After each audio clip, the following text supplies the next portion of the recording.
If you struggle to understand fast, natural English that's spoken by native English speakers, then this video will definitely help you.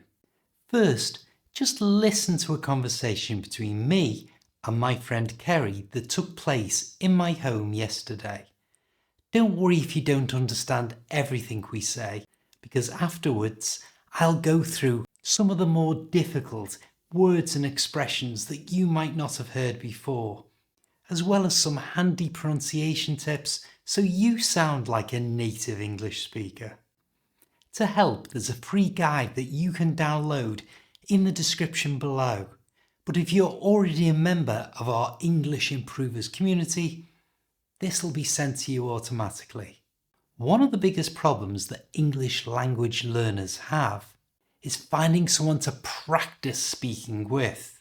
That's why at the end of this video, there's a chance for you to take part in the conversation yourself, which is great for boosting your English speaking confidence, but I'll tell you all about that later in the video. But now, just relax and listen to the conversation. Hi, I'm Steve. Let's do this.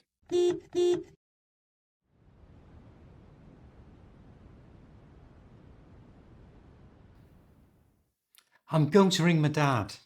All right, give him my love. What's wrong? You've got a face like thunder. My phone's packed in. Maybe it just needs charging. No, I've tried that. It's totally given up the ghost. Well, it is 5 years old, so it's high time you bought a new one. You're right, but I haven't really got the dosh. Why not try getting a second-hand one? No, I'm not keen on that. It might be a knockoff. That's true. A lot of people sell phones that have fallen off the back of a lorry. I'll have to dip into my rainy day fund. Well, nowadays, mobiles are essential. In the meantime, do you want to use mine to give your dad a bell? Ta. Now let's go through some of the words and phrases that you've just heard in that conversation. First, I said I was going to ring my dad. I'm going to ring my dad. And this is a common way of saying I was going to telephone him. Later in the conversation, we heard a different way of saying exactly the same thing when I said I was going to give him a bell. Can you give me a bell later and let me know what time the show starts? Kerry said I had a face like thunder, and that just means I looked very angry. When I said I didn't like her cooking, she had a face like thunder. The reason my face was like thunder was because my phone had packed in. My phone's packed in. And this is another way of saying it had stopped working. Later, I also used the expression, it had given up the ghost, which means it would never work again. I drove my first car for years until it gave up the ghost. Kerry said it was high time I bought another one. And this phrase, high time, means it was past the time when something should have happened. Why are you sitting watching TV all day? I've lost my job. Well, it's high time you got another one. In the conversation, we heard the word dosh, and this is a very British way of referring to money. Can you lend me some dosh?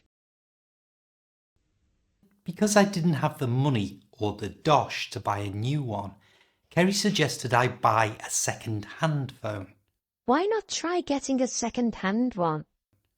In other words, one that had been owned by someone before. When we say second-hand in fast natural speech, we usually don't pronounce the D at the end of second. So second-hand becomes second-hand. And at a normal speed, second-hand. You try second-hand.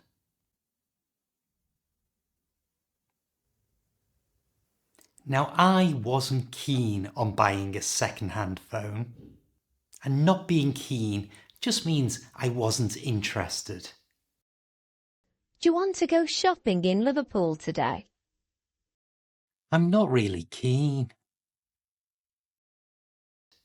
And the reason I wasn't keen was because I thought it might be a knockoff. And this English phrase means it might be stolen. It might be a knockoff. Kerry agreed with me by saying lots of mobile phones have fallen off the back of a lorry. And she meant lots of mobile phones are stolen. Where did you get your fancy boots? Don't tell anyone, but they fell off the back of a lorry. To afford a new phone, I had to dip into my rainy day fund. And this means I had to use money that I'd saved for an emergency in case something bad happened and I needed money in a hurry. I had to dip into my rainy day fund. Last night's storm was terrible. I know, it blew off my roof. I'll have to dip into my rainy day fund to have it fixed. Kerry used the English word meantime, which is another way of saying until something that is expected to happen actually happens. You can come back to work when you feel better, but meantime, you should just rest. Now it's your turn to boost your English speaking confidence by taking part in that conversation yourself. Your words will appear on the screen as you need them, and for the best results, speak out loud.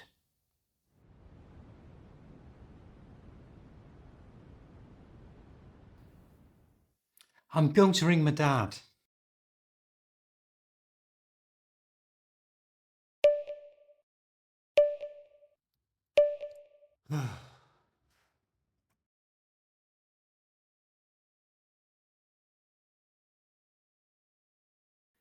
My phone's packed in.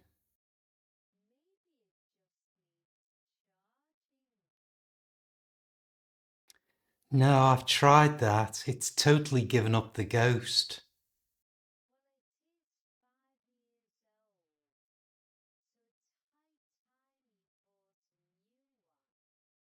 You're right, but I haven't really got the dosh.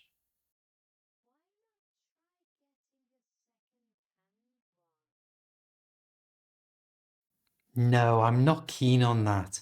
It might be a knockoff.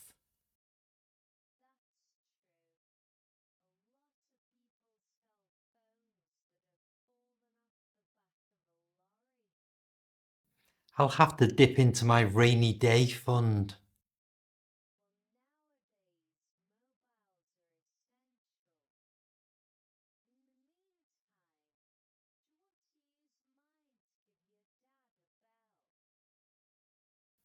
Ta. Click on this video so you don't miss out on improving your English language skills. I'll see you next time.